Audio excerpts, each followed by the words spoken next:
Oke, baik. Assalamualaikum warahmatullahi wabarakatuh. Perkenalkan, nama saya Nadia Maharani, dari Program Studi Teknologi Rekayasa Otomasi, Fakultas Sekolah Vokasi, Universitas Diponegoro, dengan 3 digit NIM terakhir 040. Di sini saya akan menjelaskan mengenai implementasi dan analisa PWM. Nah, pertama, pada praktikum kali ini digunakan microcontroller yaitu Arduino Mega. Arduino Mega adalah papan microcontroller berbasis ATmega 2560 yang dirancang untuk menangani proyek dengan tingkat kompleksitas tinggi. Board ini memiliki jumlah pin input-output yang sangat banyak, yaitu 54 pin digital dan 16 pin analog, sehingga mampu menghubungkan berbagai sensor dan aktuator secara bersamaan.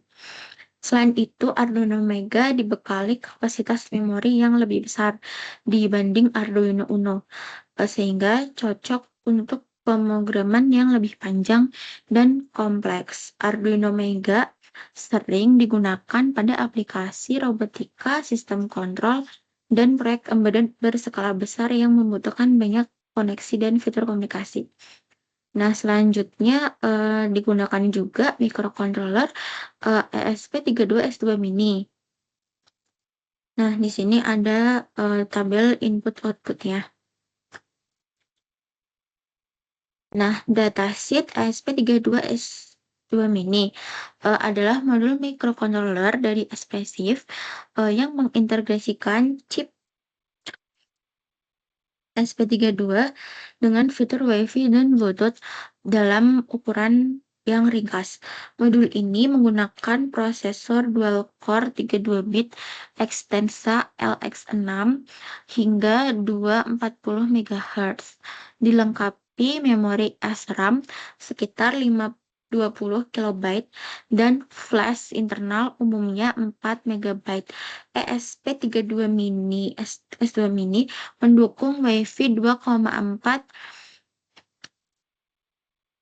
GHz, sehingga Bluetooth klasik dan BLE memiliki banyak GPIO yang mendukung antarmuka seperti UART, SPI, I2C, PWM, ADC, dan DAC, serta beroperasi pada tegangan 3,3 volt karena ukurannya kecil namun fiturnya lengkap. ESP32 S2 Mini banyak digunakan pada aplikasi IoT dan sistem embedded yang membutuhkan konektivitas dan nirkabel. Nah, PWM adalah pulse width modulation, teknik untuk mengatur daya atau tegangan keluaran dengan cara mengubah lebar pulsa digital yang ini. Meskipun sinyalnya bernilai high dan low, variasi lebar pulsa membuat perangkat seolah-olah menerima tegangan yang berbeda, sehingga PWM sering digunakan untuk mengatur kecepatan motor, kecerahan LED, dan kontrol daya secara efisien. Frekuensi PWM adalah jumlah siklus sinyal PWM yang terjadi dalam 1 detik yang dinyatakan dalam satuan Hertz.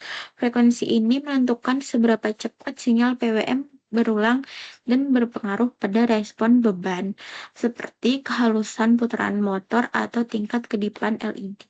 Nah, sini gambar dari frekuensi PWM. Duty cycle. Duty cycle adalah perbandingan lama waktu sinyal berada pada kondisi high. Terdapat satu periode sinyal PWM yang biasanya dinyatakan dalam persen. Nilai duty cycle menentukan besar kecilnya daya atau tegangan rata-rata beban. Ini bisa dilihat yang kan ini lama perbandingan waktu pada kondisi high. Nah, di sini ini adalah kondisi high ketika 50%. Di sini adalah kondisi high ketika 75%. Dan ini adalah kondisi high ketika 25% dari cycle. Sangat terlihat sekali perbedaan dari 75 dan 25% ini lebar high duty cycle. Nah, resolusi PWM. Resolusi PWM adalah tingkat ketelitian pengaturan duty cycle PWM yang menunjukkan berapa banyak langkah nilai duty cycle, eee, yang dapat dihasilkan. Semakin tinggi resolusi PWM, semakin halus perubahan daya atau tegangan yang diberikan ke beban. Misalnya pada pengaturan kecepatan motor atau kecerahan LED. PM inverting adalah metode, PWM di mana logika sinyal keluaran dibalik, sehingga saat nilai PWM tinggi, keluaran justru berada pada kondisi low. Dan sebaliknya metode ini digunakan ketika rangkaian atau aktuator memerlukan logika terbaik, misalnya pada driver tertentu atau sistem kontrol khusus. Geser pace PWM adalah perbedaan atau pengaturan sudut fase antara dua atau lebih sinyal PWM, sehingga sinyal-sinyal tersebut tidak aktif pada waktu yang bersamaan.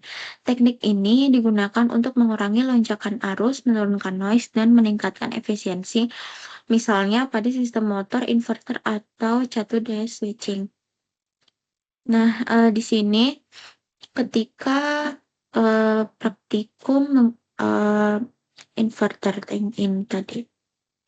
Nah, ini ketika frekuensi semakin dinaikkan, semakin banyak duty cycle. Gelombangnya semakin besar. Semakin naik yang di atas tuh ini semakin baik. Nih, di sini pengaturan duty cycle dan frekuensinya. Nih, ini duty cycle-nya 85.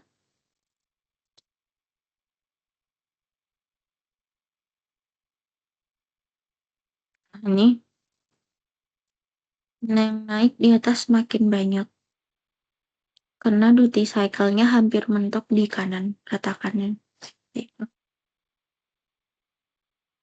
Nah, ini yang atas itu non-inverting, yang bawah itu inverting. Nah, ini pengaturan frekuensi dan duty cycle-nya terdapat pada interface yang diprogram menggunakan kursor AI, yaitu ngeprompt menggunakan AI. Jadi lebih mudah. Ini rangkaiannya. Nah, ini pengaturan duty cycle A dan B. Yang atas ini inverting dan yang bawah ini non-inverting.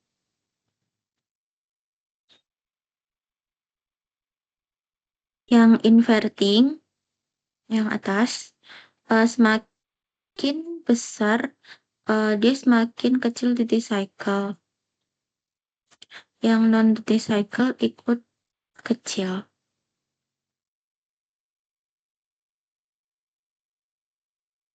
Nih.